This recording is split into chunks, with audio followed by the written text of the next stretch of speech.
So ఆయన మేజర్గా చెప్తుంది రామలింగరాజు, నేనే నేరం చేయలేదు, నన్ను సిబిఐ తప్పుగా ఇరికించింది, falsely implicated in this case, నా మీద ప్రాసిక్యూషన్ పెట్టిన ఎవిడెన్స్ అన్ని తప్పు, కాబట్టి ఆయన అప్పీల్కి వెళ్ళినప్పుడు కూడా ఈ కేసుని కొట్టేయాలి, సెట్ అసైడ్ చేయాలి.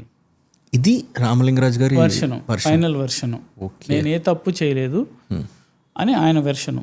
నేను కోర్టు అది సిబిఐ నన్ను ఫాల్స్గా ఇందులో ఇరికించింది.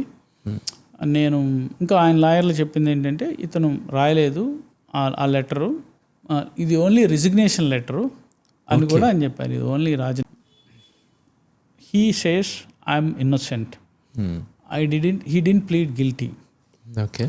So in the court, and when there is a retracted confession or when there is no confession,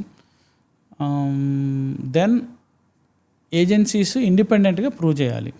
ఇండిపెండెంట్గా వాళ్ళు ఎవిడెన్స్ ప్రూవ్ చేస్తేనే కదా కోర్టు ఇచ్చింది.